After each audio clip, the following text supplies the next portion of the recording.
हर हर महादेव, ओम नमः शिवाय। तो बंधुओं, आप सभी लोगों को संतान सप्तमी की ढेर सारी शुभकामनाएं।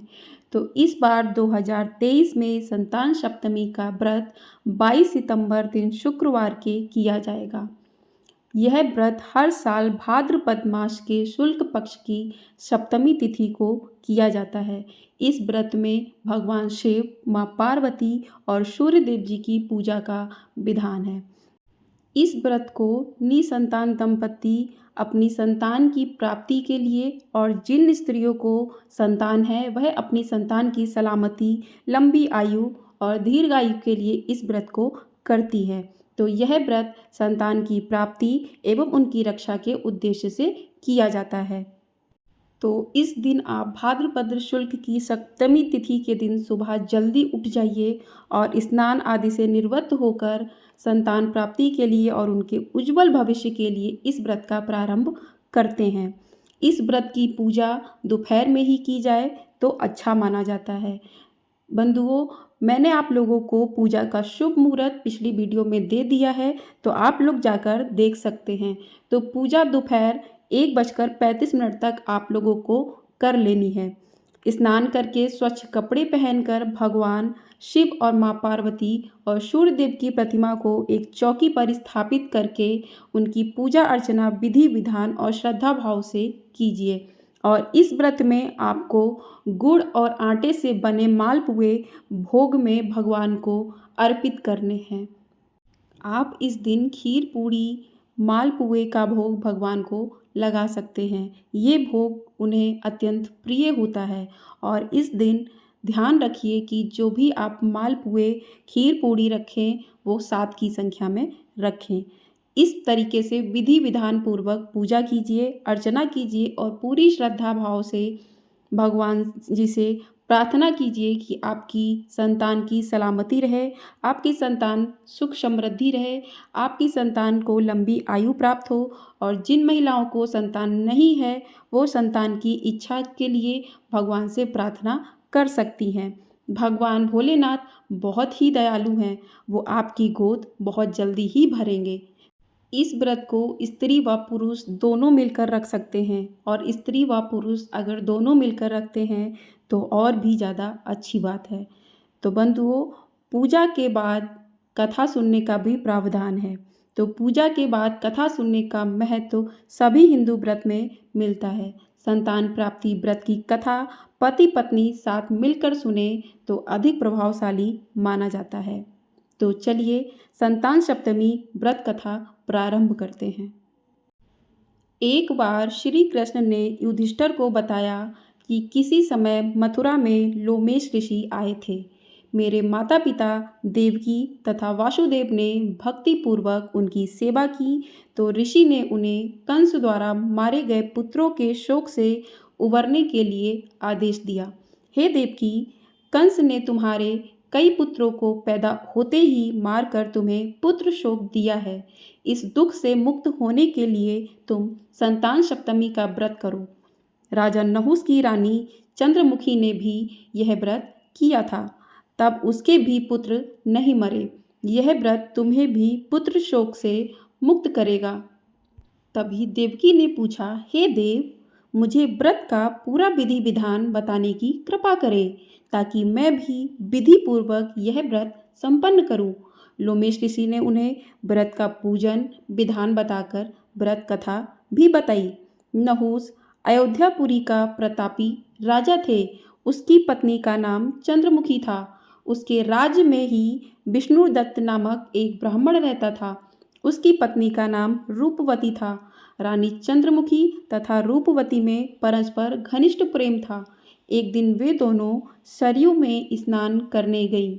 वहां अन्य स्त्रियां भी स्नान कर रही थीं। उन स्त्रियों ने वहीं पार्वती शिव की प्रतिमा बनाकर उनका विधि पूर्वक पूजन किया।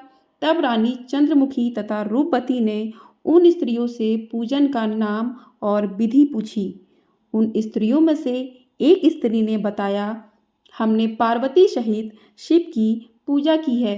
भगवान शिव का डोरा बांधकर हमने संकल्प किया है कि जब तक जीवित रहूंगी तब तक यह व्रत करती रहूंगी।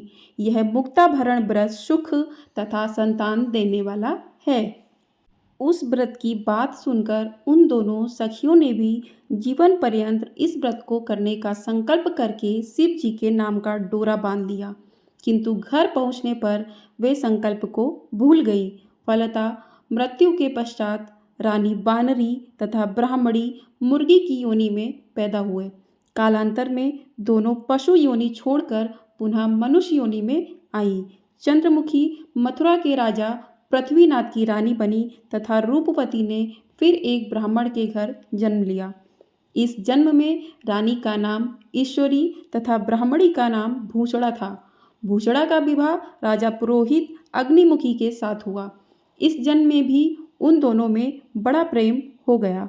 किंतु व्रत भूलने के कारण ही रानी इस जन्म में भी संतान सुख से वंचित रही और प्रौढ़ावस्था में उसने एक गूंगा और बहरे पुत्र को जन्म दिया, मगर वह भी 9 वर्ष का होकर मर गया।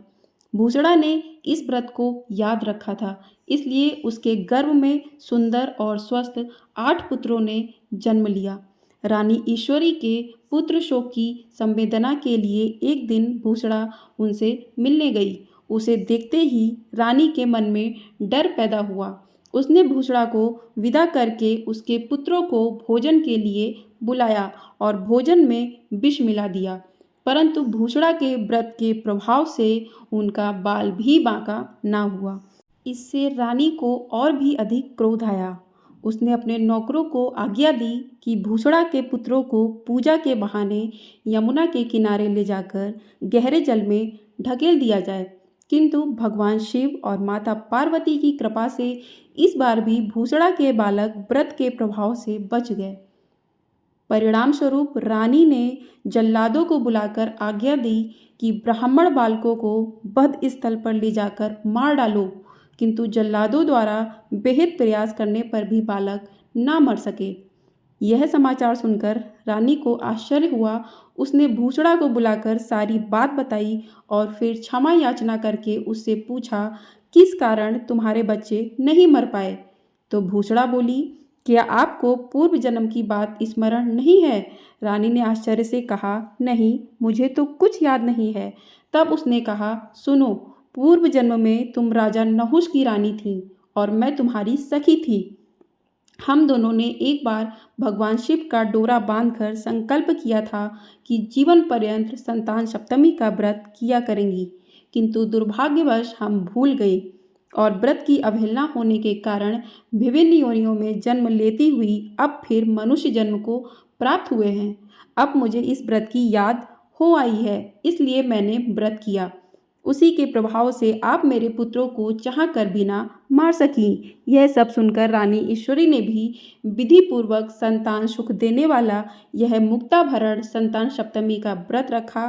तब व्रत के प्रभाव से रानी पुनः गर्भवती हुई और एक सुंदर बालक को जन्म दिया। उसी समय से पुत्र प्राप्ति और संतान की रक्षा के लिए इस व्रत को किया जाता है। तो बंधुओं, इस प्रकार से संतान सप्तमी की कथा संपूर्ण हुई। तो इस व्रत को जो भी स्त्री पुरुष पूरी श्रद्धा पूरे भाव के साथ करते हैं तो उन्हें संतान की प्राप्ति ज़रूर होती है, और जिनके संतान हैं वह अपनी संतान की लंबी आयु के लिए इस व्रत को रख सकते हैं। भोलेनाथ बहुत ही दयालु हैं, वो अपने भक्तों की पुकार जरूर सुनते हैं। तो आप पूरी श्रद्धा भाव से आप स्त्री पुरुष दोनों मिलकर भगवान की पूजा आराधना पूरे मन पूरे श्रद्धा भाव से करेंगे तो जिन दंपतियों को संतान नहीं है उन्हें संतान की प्राप्ति होगी, और जिन्हें संतान है वो अपनी संतान की सलामती के लिए इस व्रत को रख सकते हैं। तो दोस्तों, आप लोगों को ये वीडियो पसंद आई हो तो लाइक शेयर एंड चैनल को सब्सक्राइब ज़रूर कर दीजिएगा। हर हर महादेव।